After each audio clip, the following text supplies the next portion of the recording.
Hi everyone. Today is such an exciting day because I have author Pam Grout here with me. And Pam's last book, Think and Grow Rich, is right here, which I've read a million times. But this is your 18th book, at least. Right? It is my 18th, yeah. Yeah, so I was looking for your other books for E Squared and E Cubed. And then I realized that I listened to those. I have all of them on audiobook, but I've never bought a physical copy of those. I did buy a physical copy of this one, but I have listened and read, and I think I know it like inside and out. Oh, good. But if I forget anything I said, you can help me remember that. Oh my goodness. And I feel like it's such a bucket list day for me because when I first started this show, which was only a couple of months ago in January, my number one thing was to interview a Hay House author. Oh, hey. And you just fulfilled that for me. Oh, am I the first Hay House author that you've interviewed? I think so. I was trying to think back, and I was like, I really think so. I think you're the first one. So. Oh, I'm honored to be the first. All right. You can mark that off your bucket list, too. I can mark it right off. And you're my favorite. So I came across E Squared. What year did that come out? Was it 2011? 2013 it came out. 2013. Okay, I was just trying to think because I was kind of going through, I was raised a Christian. I was kind of going through, my mom had just died of cancer. I was just discovering Louise Hay and reading all of her stuff. And I came across your book and I was like, oh my God, like I never heard this before. And I always wanted to ask you, it was like one of my, if I could talk to Pam Grout, I would ask her, how did you what led you on the discovery of that? It made so much sense. It was like something like I knew, but I didn't know I knew about the universe, you know?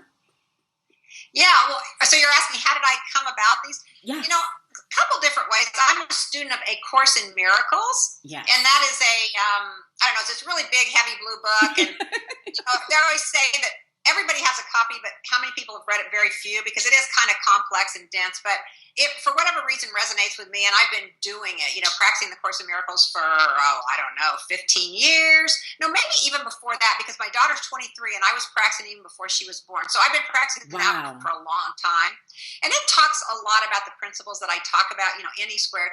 But I also have attended a Unity church over the years, off and on over the years. And a lot of the principles also, come from a Unity church, where there's only good, there's only God. Doesn't really believe in evil. So anyway, that's I've just been interested in metaphysical things for a long time.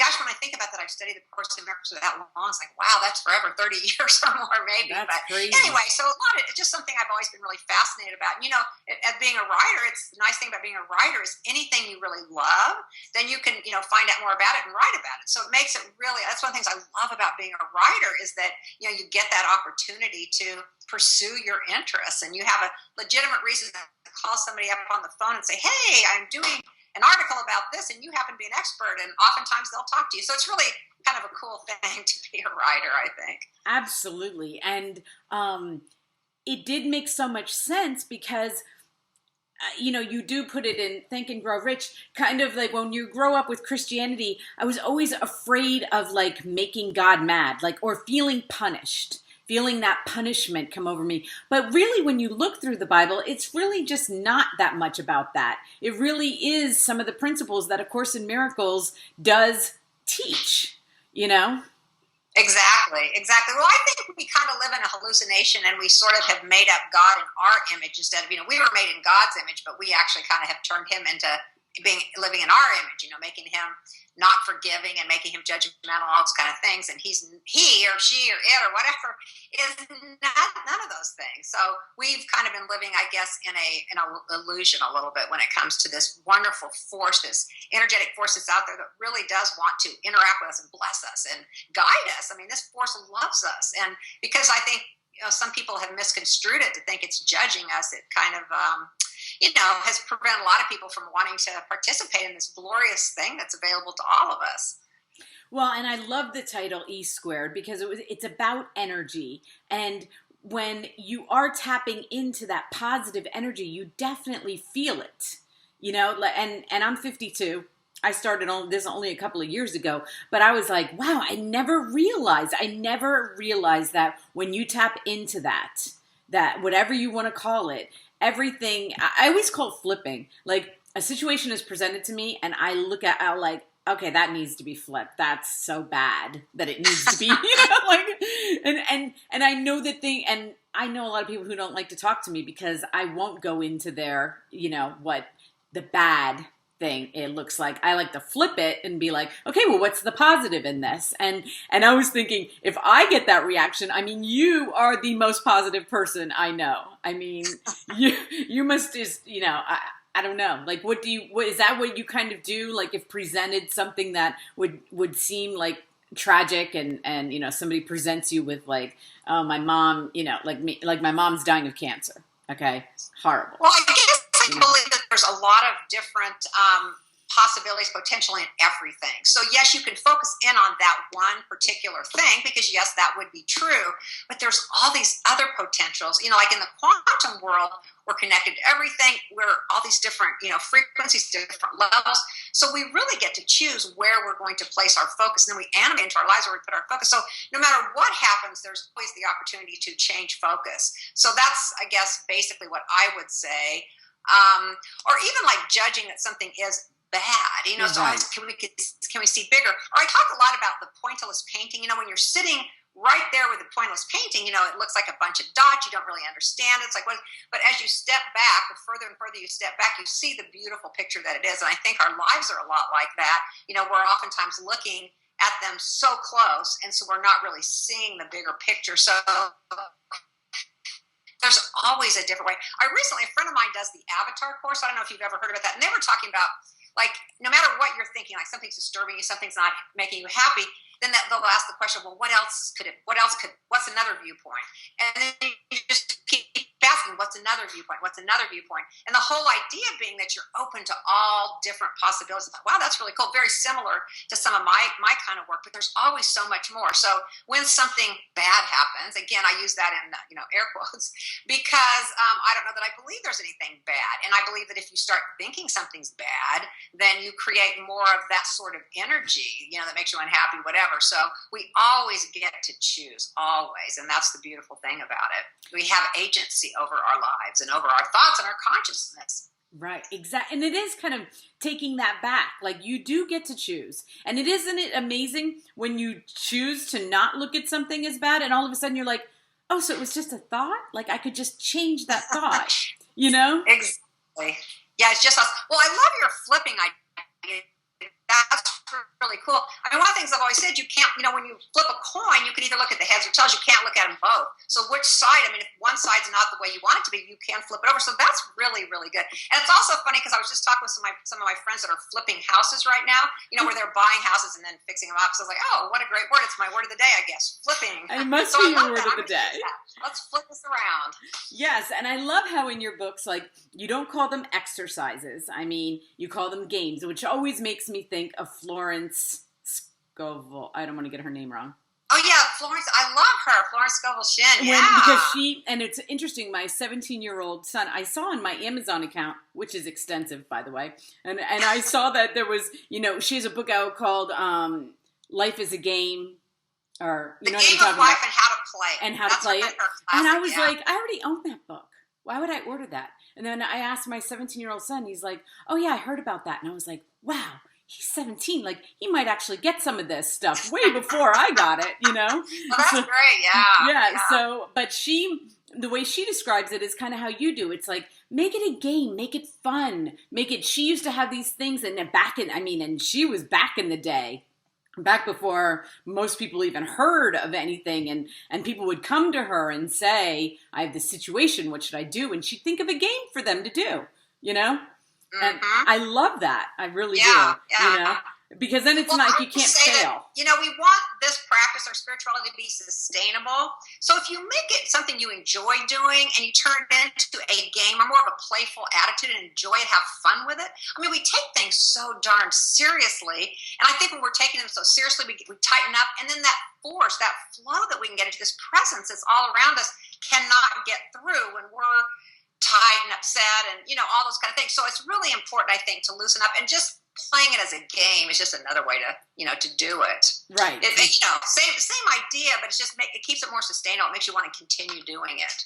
Right. And when you came out, so I'd read E Squared. When E Cubed came out, in my head, I'm like going, oh, Pam, that is genius. I love that, and I love that you continued on with that. And then when I came across this book, because of reading Napoleon Hill's Think and Grow Rich, I was like, that is perfect. That is the missing piece to Think and Grow Rich, which I have read also many, many times and have tried. I mean, just like everybody else, it's like, oh, I'll try what he says. But the thanking is, and you say right in the beginning, it's not about like, oh, if I thank my way to $1 million, it's like you get rid of that mindset. You get rid of that. The only way you're going to be happy is if $1 million shows up in your lap today, Right. That there are a lot of other things to be happy about in your life. Exactly. In fact, really, money is just energy. And so if that is, that's my philosophy, that money is just energy. So as you get into that mindset of gratitude and appreciation and all the wonderful things that are happening, you realize how rich and blessed you already are. And I also talk in the book about, 5 different kinds of capital, and financial capital is not one of them. However, financial capital will come when you practice the other ones, like I talk about creative capital and adventure capital and social capital and alchemic capital and spiritual capital. So there's a lot of other capitals that we're so busy, so focused on the financial capital, that we forget to see all these other blessings. So that's why I think it's really cool to kind of just expand, again, all the different potentials, all the different possibilities. There's millions. It's infinite. There's literally infinite potentiality, and we're focused in on one little one. It's like, I think I said in E Squared, it's like we're just focused on one little, the fingernail on our left pinky, when, there's just so much more. Absolutely. And I love that when you're playing these games, it makes you really focus on all the positives. And when you're always focusing on the positives, you just forget. It's almost like you forget. You forget, which is what you should do anyway. You kind of forget about, the thing that you can't do anything about anyway. There are things that you can do something about. There are things you cannot do anything about.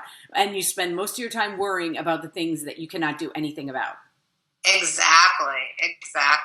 We obsess about it, spinning around in our mind forever and ever. And it's just, let it go. Exactly. And so I was listening to E Cubed this weekend, and just to, re-listen to it again, because I was driving to Chicago, and I'm in Pennsylvania, so I had a long drive. But I loved what you said about menopause, because I'm 52, like I said. And when I was getting to that age, everybody kept saying to me, oh, you're getting to, now I've had 6 children, okay? And it's all like, oh, you got to go through this, like you've done all that. And I just couldn't go there. I was like, you know what? This body has made it through a lot of things. If this is the next thing, I'm going to embrace what it goes through instead of repelling. And when I heard you say that, and I heard it in a different way than I'd ever heard it before. And I was in Chicago at I was getting a certification for this. I work with kettlebells, and I was getting one of my certifications, and I was one of the oldest women there, and I'm surrounded by 20-year-old women, and getting really depressed about that fact, But then I had to think, and then so I heard and I was like, right, celebrate. I'm here. I'm 52. I'm doing this thing. I deserve to be here. I worked out enough. I started to get proud of it instead of being like hiding under baggy clothing to, hide my not perfect body that, Yeah. Well, as I always like to say, age is only relevant with wine and cheese. I like that. But I thought it was so good for women. I mean, it was so empowering for me that you shared that story because it came at a perfect time. And like I said, in a weird way, I never heard it before, because it always just shows up when you do need to hear it. And I just marched in there. I was like, yep, I'm 52. Write it down. Yeah, Somebody write it down. So, and I wanted you to tell everybody the Kevin Costner story. And I know you've had to tell it over and over again, but I love the story in this book about Kevin Costner. So, do you mind? Oh, sure. Well, everybody loves Kevin Costner, at least right. Most women I know like Kevin Costner. But anyway, so the reason I told the story about him, and I had heard him tell this story, is that when you follow that thing that makes you come alive, when you follow that thing that makes you buzz, you feel that divine buzz, then you have the energy, you have the wherewithal to be successful in it. And what happened to Kevin Costner? He was in college, like many of us. He had no idea what he wanted to do with his life. He majored in business. He was a senior I think it was at Cal State, and the details maybe, I wrote a while ago. But anyway, he was in college, senior. He was sitting in an accounting class, and he was just sitting there and not really enjoying it, and feeling like he wasn't as good as the other people. And he happens to be flipping through the college newspaper, and he sees this ad for there were going to be auditions for this play called Rumpelstiltskin that was coming up. And he said he just got prickles on his arms. He just, he'd never acted in his life, but something made him think, he goes, I'm going to be at that audition. And who knows why? His mind's like, I've never had any acting. But he just knew he was going to be there. He's a senior in college. He's confused. He goes. On the way there, and this is kind of a fun story, his truck, his ignition pedal got stuck. And so he had to pull over to the side of the road, and he had to literally get out of his car and run to the audition. But he was so determined he was going to be there. And, like I say in the book, it's like, I'd love to tell you that, he got the part. Well, he did not get the part, but what he did get was the surety of what he wanted to do with his life. He said, acting, I loved it so much that I knew I could really devote a lot of time to it. I could put all my energy into it, and I would be so happy to do it. And so indeed, that's what happened. So basically, it was him finding that thing that we all should have. We all have this thing. And a lot of us have covered it up, and because with all these rules, all these things we think we're supposed to do that society tells us we're supposed to do. So a lot of people don't follow their bliss, as Joseph Campbell said. But when you find that thing that you love, that you're meant to do, wild horses can't keep you away from it. It really is, if you go for it, and you will be rewarded. So anyway, that's just a story about how he happened to get into it. I just love it that he literally had no idea, but one day just happened to see the ad and felt that buzz throughout his body. It's like, whoa, I need to be there. He listened to that urge that so many of us, don't listen to, because we all have it. We all have that thing that we're supposed to do and that will light us up.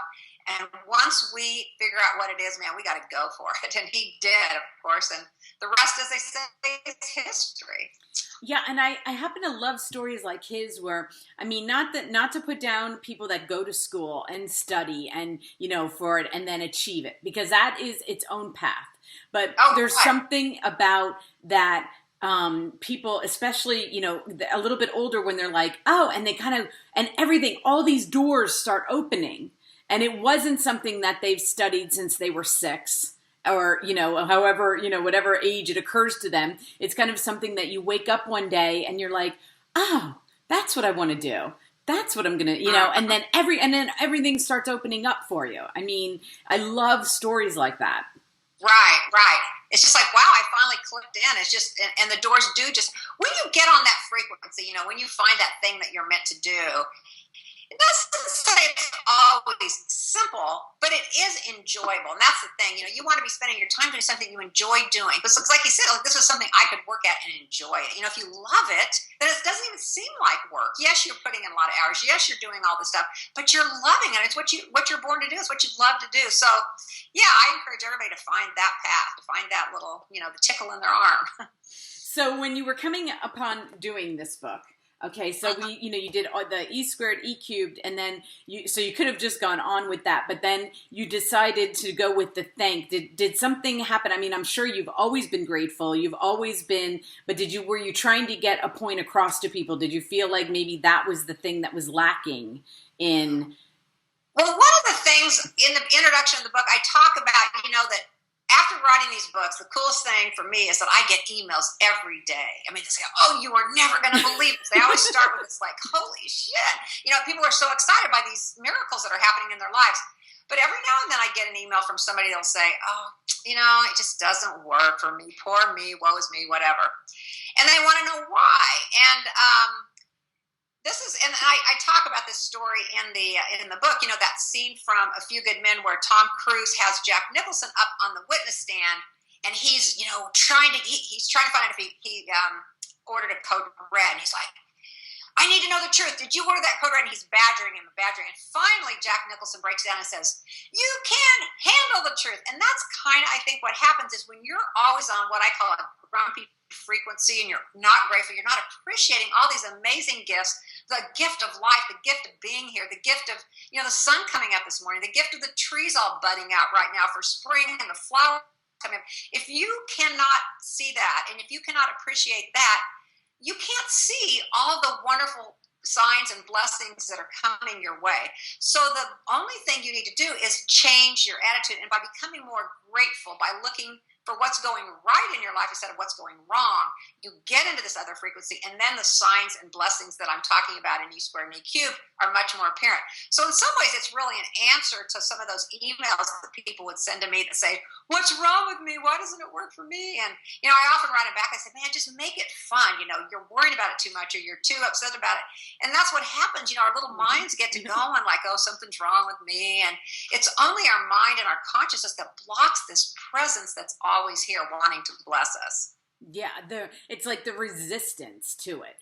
I feel resistance, right. And gratitude is just a way of getting through the resistance. Mm-hmm. It's a way of recognizing all that's really here and recognize. It also moves you into a different thing because you already are connected to everything in the world. Everything you could ever want, you're connected to. But again, when you're on that grumpy frequency, you can't see it. It's like you can't watch ABC when you're tuned into CBS. I mean, there's just real simple things. It just doesn't happen. It's there. CBS is running, or ABC, whichever one I said, I don't remember. Right. It's running while you're watching, but you keep watching CBS, so you're not going to see what's on ABC. You really do have to get on the right channel, and then all the things you're wanting to manifest, all the signs and the blessings, they will show up for you. Yeah, I'm a huge Esther Hicks fan. And I get I love Esther. I get all her stuff. And I love one day she said that I love her stories more than anything. That's my thing, is I like her stories. But she said that whenever she's in a bad mood, she'll go outside on one of her properties that she's at, and she starts talking to her flowers, to her trees, and she'll say, and this is what she says, "You are so beautiful. You are my favorite flower today." And then she'll go to the next tree or whatever flower and say, "You are so beautiful." And she swears they talk back, and then the love that she's showing to them, she says she comes back in the house and she's in a totally different mindset. Mm-hmm. And that kind of reminded me. That's an example of, getting on a different frequency with gratitude. So, yeah. Yeah, and what you had said about, nature and feeling that connection, because then it's not about what work you're doing on that moment. You kind of get out of it and you go outside and you get the energy and, and you see all the beautiful things out there and you kind of get happy about that. You come in and you're like, okay, now I'm refreshed. Yeah, exactly. Yeah, so that's what I loved. I love every page. I started marking like every page I loved, and then I was like, oh my God, I'm just marking every page.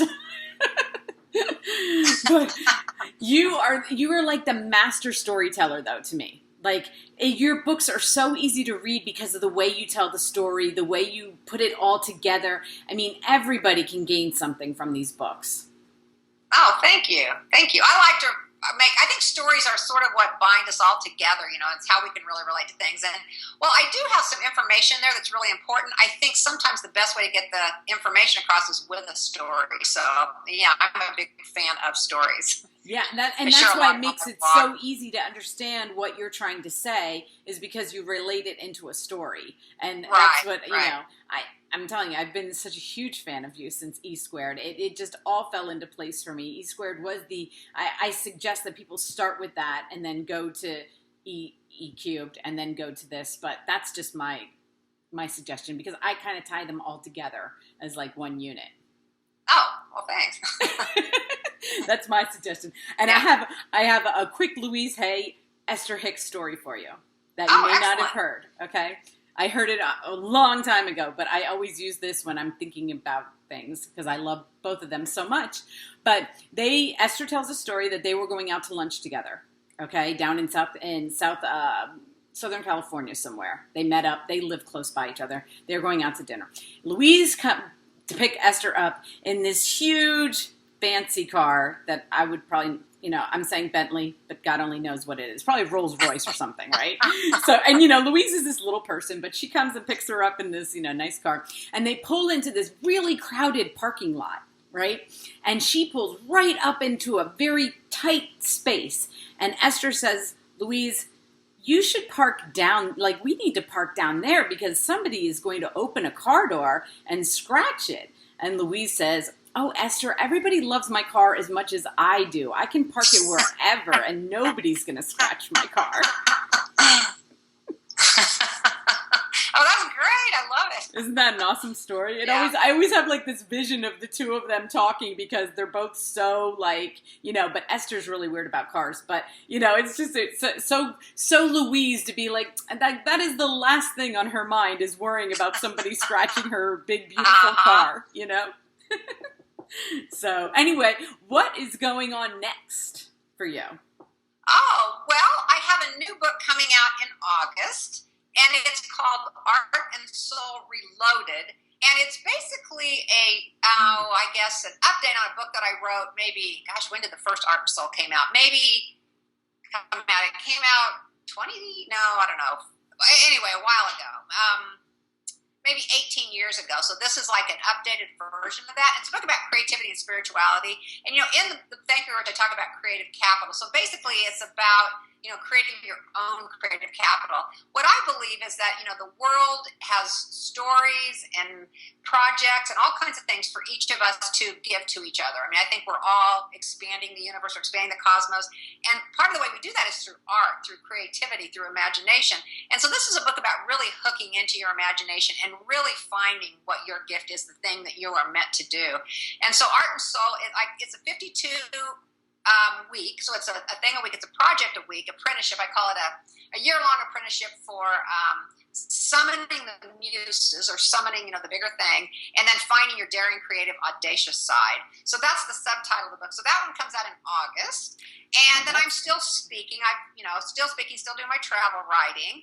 I've also kind of gotten back on to working on, I wrote a television series a while back. I wrote the pilot for it, and I created what they call the Bible. It's the characters that are in this television series. So I've been kind of looking at that again and thinking I'm going to do that. The book Art and Soul is at the publisher. I mean, it's ready to come out. So there's not really a lot of work for me to do on that other than promoting it.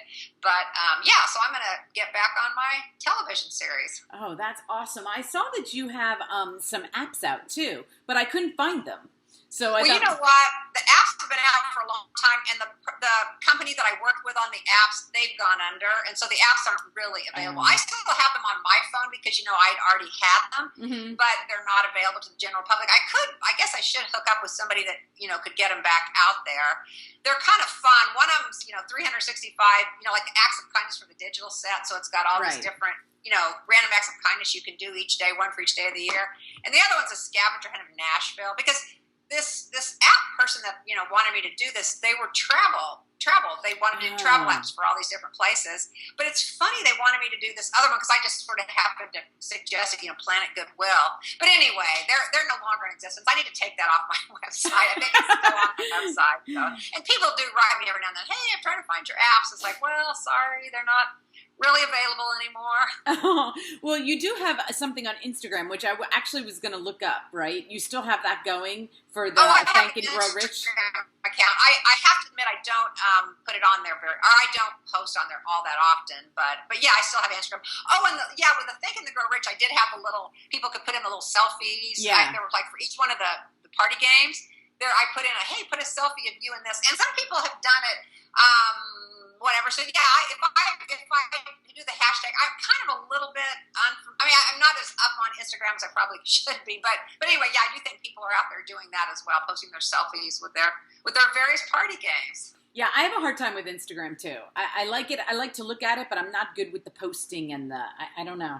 I haven't really figured it out yet. But you are active on Facebook, right, and Twitter. Well, yeah, I don't know if I'm so active, but I have a blog, my pamgrout.com, so there's a blog, and I frequently do post on there, and then it automatically goes to Twitter, and it goes to Facebook, so anybody that's on my fan page, will find out if I have a new post out there. So yeah, I guess I'm out there on social media, my fan page, and my Twitter account, and my Instagram. It's all Pam Grout, if anybody wants to find me. Well, I did. So. I read your blog today, and it was really good. So I reposted it, and but I will have all of your links that you want, all your active links for everybody to be able to get in touch with you. And here is this beautiful book again, Think and Grow Rich. I can't wait till your next book, Pam. I'll be there buying it. So I'm such a huge fan of your writing. It's amazing, and this has been so much fun for me. I'm so happy that you agreed to come on my show. I really am. Yeah, well, I'm excited. Thank you so much for having me. It's been great. Yeah, so anyway, we'll put all the links for everybody, and you have a great day. Thank you. Thank you.